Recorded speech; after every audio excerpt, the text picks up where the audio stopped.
Alors, dans cette vidéo, nous allons voir comment trouver les formules développées de molécules ioniques. On avait vu dans une première vidéo comment trouver les formules développées et semi-développées de molécules simples qui étaient neutres. Ici, on va voir ce que ça donne pour des molécules ioniques, donc avec des petites difficultés supplémentaires. Donc, je ne vais pas revenir sur la configuration électronique de chaque atome, ça on l'avait vu dans la première vidéo que je vous invite à aller voir.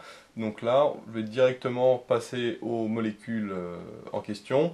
Donc je rappelle juste rapidement que le carbone, par exemple, lui, il est censé faire 4 liaisons. Le H est censé faire une liaison. Le O a 2 doublés non liants et 2 doublés liants. Le N fait un doublé non liant et 3 doublés liants, etc., etc. Et c'est ça qu'on va utiliser bien sûr pour trouver les formules développées, mais c'est également ça qu'on va utiliser pour trouver la charge éventuelle de chaque atome, puisque la charge de la molécule sera portée par un atome, et on va voir que des fois il y a des petits cas particuliers. Alors, on va commencer par le CHCO3-, donc qui est d'un ion plutôt connu, parce que c'est l'ion hydrogénocarbonate qui se retrouve dans plusieurs exercices de chimie.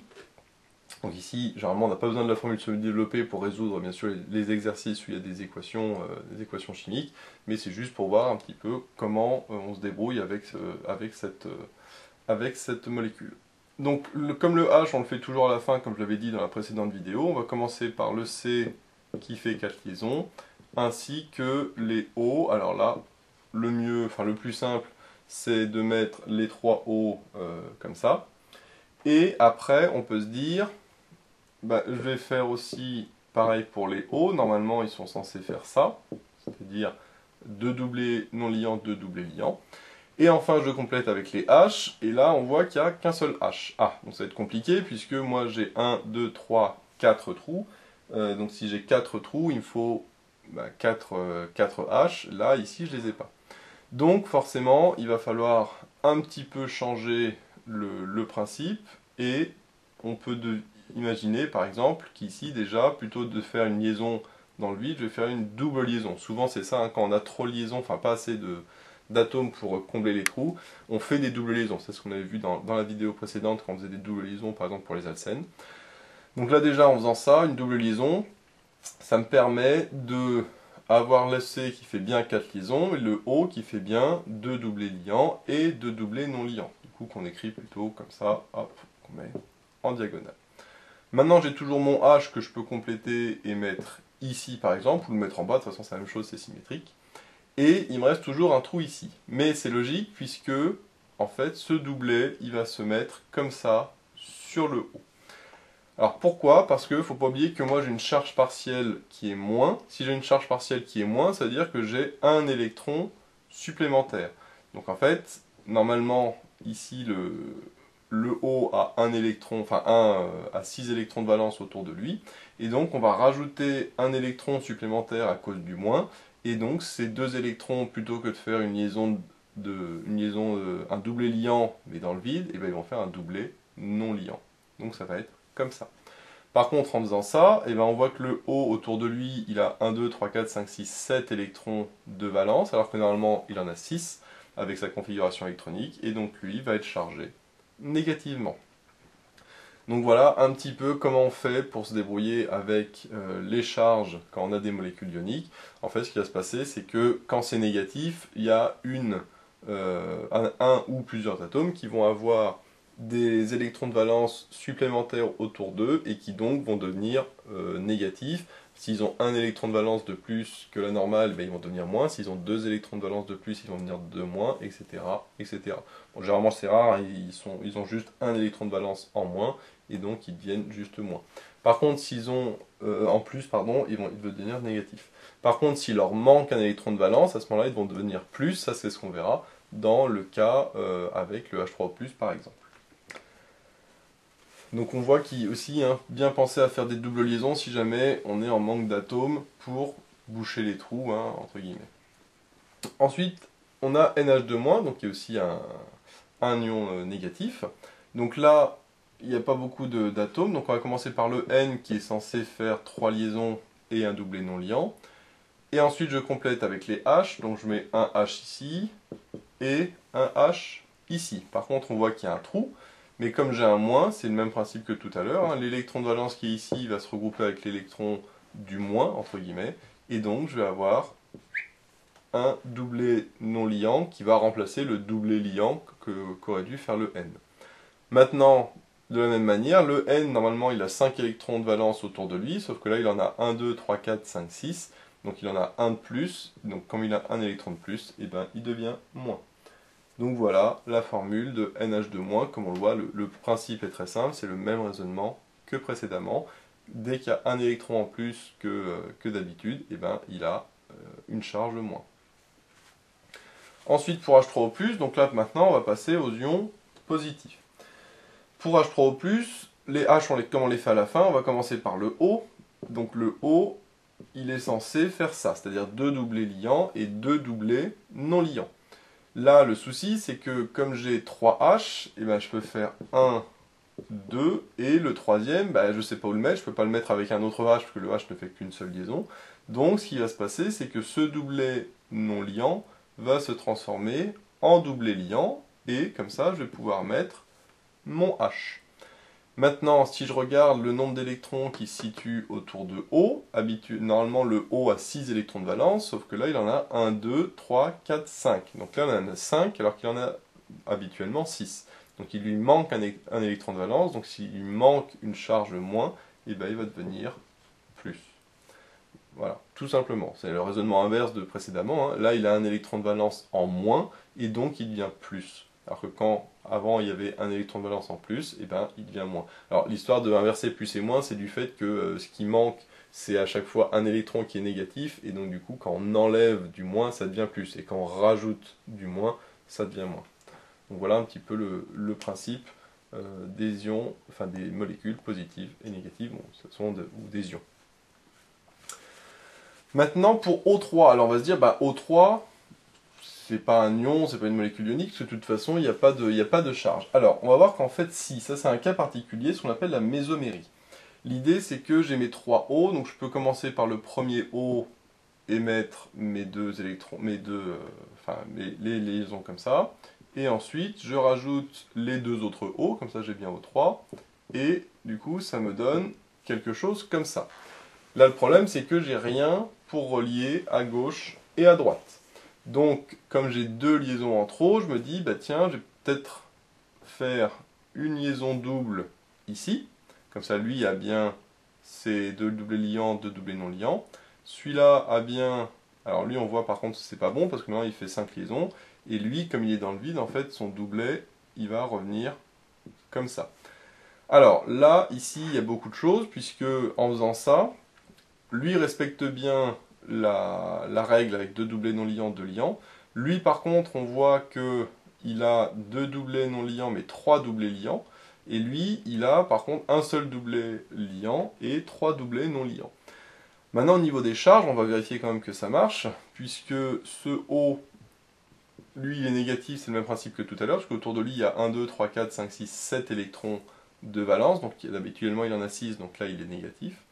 Et lui, ce O, il en a 1, 2, 3, 4, 5, 6, 7. Donc là, il en a 7, alors que habituellement, il en a 6. Donc là, il en a un en plus. Enfin, il en a un en plus. Donc du coup, lui, il va devenir, au contraire, positif. Alors, on va dire, non, pardon, autant pour moi, c'est que là, ici, 1, 2, 3, 4, 5, 6, 7. Donc lui, il en a 7 également. Donc il devrait devenir, pardon, négatif. Donc là, ça ne marche pas, puisque moins et moins, ça fait 2 moins, donc ça, ce serait O3, 2 moins, ce qui n'est pas le cas. Donc en fait, ici, il faut plutôt enlever un doublet non liant. Et là, maintenant, c'était important aussi pour qu'il respecte la règle de l'octet, parce que là, en mettant un doublet liant ici, on voit qu'il avait 1, 2, 3, 4, 5, 6, 7, 8, 9, 10 doublets, il voyait 10 électrons, pardon, donc c'était pas bon. Donc, il faut supprimer un doublet, et là, maintenant, on a bien la règle de l'octet, hein, 1, 2, 3, 4, 5, 6, 7, 8. Par contre, au niveau des électrons de valence, j'en ai 1, 2, 3, 4, 5. Donc là, comme j'en ai 5, il lui manque un électron.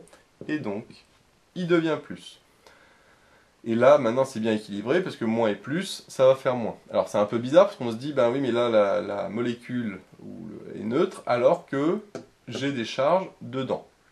Oui, c'est bizarre, mais malheureusement, c'est comme ça. La molécule est ainsi, c'est un cas particulier, et on va voir qu'en fait, avec la mésomérie, c'est encore plus particulier. avant de voir la mésomérie, juste un petit raisonnement supplémentaire, c'est ce qu'on avait vu dans la précédente vidéo par rapport au nombre de doublés total, parce qu'on ne savait pas est-ce qu'il fallait mettre de doublés liants ici ou pas. Donc on va vérifier que le nombre de doublets qui sont présents dans la molécule est bien vérifié. Ce qu'on sait, c'est que le O, il a 6 électrons de valence autour de lui, et donc comme j'ai 3 O, ça fait 3 fois 6, ça fait 18 électrons de valence. Je divise par 2, parce que les électrons vont se mettre 2 par 2, donc ça fait 9. Donc normalement, j'ai 9 doublets dans la molécule. Je vérifie que j'ai bien 9 doublets. 1, 2, 3, 4, 5, 6, 7, 8, 9. Donc là, j'ai bien 9 doublets, ce pourquoi le fait de mettre un doublet supplémentaire ici n'était pas valable comme raisonnement. Donc on voit qu'il faut des fois un petit peu tâtonner, hein, et après vérifier ici si le nombre de doublets est bien correct. Sachant que ce qu'on a vu dans la précédente vidéo, c'est que ce nombre de le raisonnement par rapport au nombre de doublets n'est utile que quand on a justement des cas un peu particuliers comme ça. On a vu que pour les premiers cas, il n'y avait pas besoin de faire ce genre de raisonnement, et pour toutes les molécules qu'on avait vues dans la vidéo précédente, c'était pareil, le raisonnement servait juste à vérifier. Là, c'est un petit peu plus important, puisqu'il y a des charges qui apparaissent alors que dans les molécules, il n'y a pas de charge, donc c'est toujours important de vérifier. Alors ici, il y a un cas particulier qui est la mésomérie. En fait, l'idée, c'est que les 3 O, eux, il y a une espèce de symétrie par rapport à O, hein, parce que là, si on met un axe de symétrie ici, il y a un O à gauche, un O à droite. Donc, il n'y a aucune raison que ce soit ce O-là qui soit négatif et celui-là positif. On pourrait très bien avoir la double liaison qui se situe non pas ici et là, et avoir le raisonnement inverse. Et bien, en effet, c'est ce qui va se passer, en fait. Cette molécule est équivalent à avoir le même raisonnement mais de manière symétrique, et donc d'avoir du coup ça. À ce moment-là, lui est toujours plus, mais c'est lui qui devient moins. Et en fait, ce qu'on analyse, c'est que les deux formules, dans la réalité, vont alterner, hein, on va passer de l'une à l'autre de manière symétrique, entre guillemets. Et donc, ça va faire du coup ce qu'on appelle des formes isomères de la molécule. Alors, ici, ça n'avait pas beaucoup d'intérêt, sauf si on demande concrètement des détails sur la mésomérie, etc. Ce qui est important, c'est de savoir que quand on a comme ça des molécules qui sont symétriques, entre guillemets, et qu'il n'y a pas de raison que ce soit plus l'une que l'autre, et bien en fait, il y a plusieurs formes isomères. Ici, il n'y en a que 2, mais il peut très bien y en avoir 3 ou 4. Hein. Et en fait, on va alterner entre ces deux formes. Et on va voir que pour les autres exemples, ça va être aussi le cas. Donc voilà pour ce cas particulier, O3, qui est un exemple très courant, parce que O3, en fait, c'est de l'ozone. Donc la couche d'ozone qu'on connaît, etc., par rapport à le réchauffement climatique. Donc le O3, c'est de l'ozone. Ensuite, SCN-. Alors le S, ça, par rapport à son configuration électronique, on pourrait montrer que c'est comme l'oxygène, il fait 2 doublés liants et 2 doublés non liants, parce qu'ils sont dans la même colonne. Le carbone fait toujours 4 liaisons, et le 3, on l'a vu. Donc, en fait, comme il y a marqué SCN-, on peut supposer que l'enchaînement, ce soit SCN. Et donc, si on fait le raisonnement, on a dit que le S fait comme ça, le C fait 4 liaisons, et le N fait 3 liaisons avec un doublé non liant que je vais mettre, du coup, comme ça. Le doublé non liant, ici, et le doublé liant, comme ça. Donc là, on voit que ça ne va pas du tout, puisque j'ai énormément de doublés qui sont dans le vide. Donc, forcément, on va avoir des doubles liaisons, comme on l'avait vu. Donc là, si j'enlève ces deux-là et ces deux-là, eh ben, je peux très bien regrouper tout ça en une triple liaison, parce que souvent le N, d'ailleurs, fait des triples liaisons, ce qui permet au N d'avoir 3 doublés liants, et le C d'en avoir 1, 2, 3, 4. Par contre, là, celle-là, elle tombe dans le vide, donc, de manière similaire, elle va se transformer en doublé liant. Et là, on voit que le N et le C vérifient bien le principe général. Par contre, le S, lui, normalement, a 6 électrons de valence. Et là, il y en a 1, 2, 3, 4, 5, 6, 7. Donc, comme il en a 7, alors que normalement, il en a 6, c'est-à-dire qu'il en a un de plus, et donc il devient moins. Donc, voilà ce que donne la molécule. Et en effet, j'ai bien SCN-, donc j'ai une charge partielle moins qui est là. Mais on pourrait se dire, bah, là j'ai fait une liaison triple, mais pourquoi est-ce que je ne fais pas une liaison double avec une liaison double ici? Et bien justement, c'est ce qui va se passer. En fait, il va y avoir une autre forme mésomère, qui sera cette fois-ci avec une liaison double ici et une liaison double là, comme ça le C fait bien 4 liaisons. Lui, il a toujours ses deux doublés non liants, donc là le S fait bien 2 liants, 2 non liants, donc là c'est bon. Par contre, le N, lui, il fait un doublet liant, et en fait, il va faire deux doublés comme ça. En fait, parmi les quatre qui sont là, en fait, il y a lui qui va venir ici, enfin parmi les trois, pardon, le doublet, il y a celui-là qui va venir là, et en fait, il y a celui-là qui va venir ici. Comme ça, j'ai les deux qui restent là. Celui-là, ça devient une liaison double. Là, la liaison triple devient une liaison double, puisque là, le doublet liant devient un doublet non liant. Là, si on vérifie le S et le C, il n'y a pas de problème. Par contre, le N, il a 1, 2, 3, 4, 5, 6 électrons autour de lui, alors que normalement, il n'en a qu'un seul, donc il devient lui aussi moins de la même manière que le S tout à l'heure. Et donc là, c'est deux formes mésomères qui sont équivalentes et qui vont alterner l'une et l'autre. Donc voilà un petit peu aussi la mésomérie, hein, quand il n'y a pas de raison d'avoir les deux, d'avoir plus l'une que l'autre, et ben on a les deux formes qui s'alternent ou qui coexistent, ça dépend. Là, c'est aussi important de vérifier par rapport au nombre de doublets, puisque comme d'habitude, quand on a des cas particuliers comme ça, toujours mieux vérifier. Le S, il a 6 électrons de valence, le C en a 4, le N en a 5, donc si on additionne tout ça, ça devrait faire du coup 5, enfin là ici ça fait 15. Sauf qu'attention, il ne faut pas oublier que comme il est moins, en fait, j'ai aussi l'électron supplémentaire qui compte pour 1, quand j'ai une charge partielle ici. Et donc 15 plus 1, ça fait 16. Donc quand je divise par 2, ça doit faire 8. Donc je dois avoir 8 doublets. 1, 2, 3, 4, 5, 6, 7, 8. 1, 2, 3, 4, 5, 6, 7, 8. Donc la règle est bien respectée. Alors là, ça, petit raisonnement, je ne l'avais pas fait pour les premiers parce que, bien sûr, c'était plutôt simple. Mais évidemment, il ne faut pas oublier, dans le petit raisonnement sur le côté, s'il y a une charge moins, bah, ça rajoute un électron. Par contre, au contraire, s'il y a une charge plus, comme le H3O+, eh bien, il faut faire moins 1, parce qu'il faut enlever, justement, un électron. Et enfin, les deux derniers cas qui étaient demandés, c'était NO2- et NO2+, avec la particularité qu'on a les mêmes atomes, mais dans un cas j'ai un ion, une molécule positive, et dans l'autre cas j'ai quelque chose de négatif. Donc là, on va commencer par exemple par rapport au N, on va supposer que la molécule est symétrique. Donc si je fais le petit raisonnement, j'ai comme ça le O qui fait ça et le N qui fait ça. Là on voit encore une fois que j'ai trois liaisons qui sont dans le vide, donc on va supposer que celles-là vont devenir une liaison double ici. Et maintenant, on se dit, si je fais ça, est-ce que ça devient du coup une liaison simple ici, ou est-ce que j'ai justement une deuxième liaison double ici? Donc c'est pour ça que là, le petit raisonnement sur le côté avec les doublets va être important pour savoir combien de doublets je dois avoir au total. Donc le N, lui, il a 5 électrons de valence. Le O, lui, on sait qu'il en a 6. Alors comme j'ai 2 O, ça me fait 12 électrons de valence. Attention, c'est NO2-, donc il faut que je rajoute un électron en plus. Et donc là, ça me fait 12 et 6, 18. Que je divise par 2, ce qui me fait 9 doublets. Donc normalement, je dois avoir 9 doublets dans ma molécule. 1, 2, 3, 4, 5, 6, 7, 8, 9. Donc là, j'ai bien la bonne molécule qui fait 9 doublets. Mais il faut vérifier aussi si au niveau des charges, c'est bon. Donc là, déjà au niveau de la règle de l'octet, là on voit qu'il y a un problème puisque ce N a 1, 2, 3, 4, 5, 6, 7, 8, 9, 10 électrons autour de lui, donc il ne respecte pas la règle de l'octet.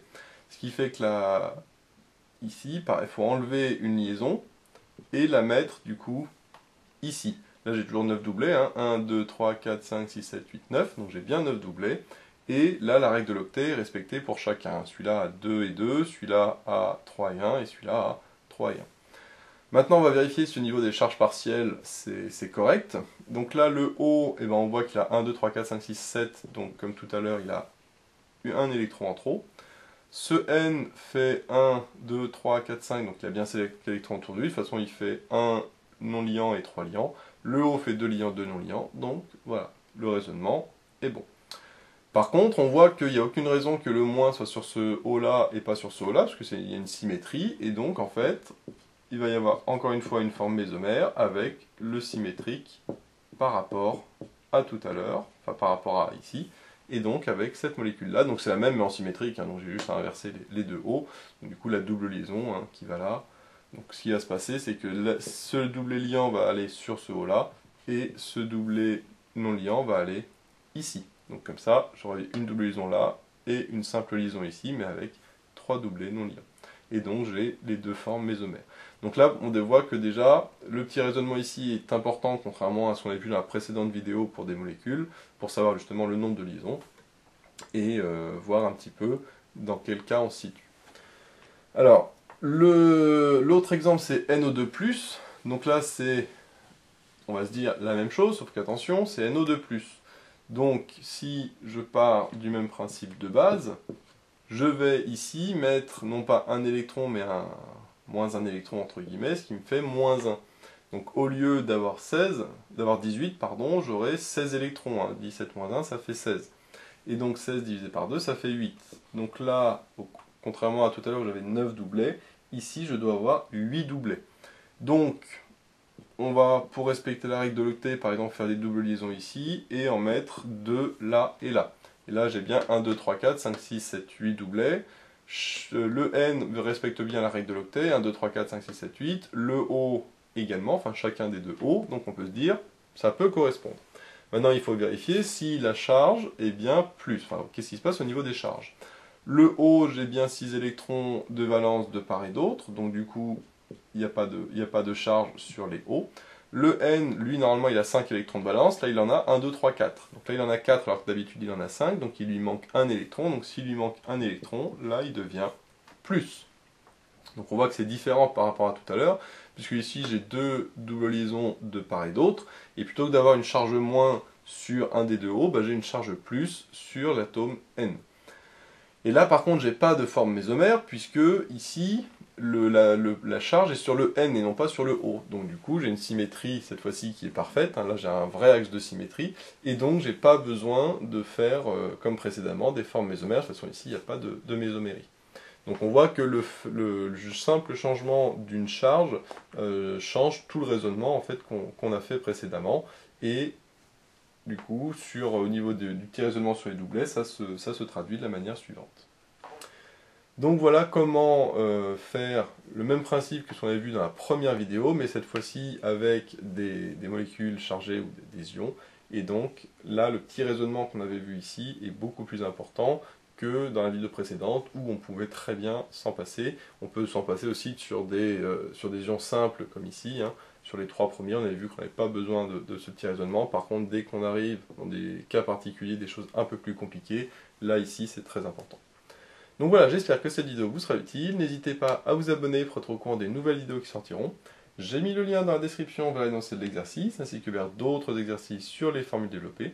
J'ai également mis le lien vers la page Tipeee où vous pouvez soutenir Méthode Maths. Et moi, je vous dis à bientôt pour de nouvelles vidéos.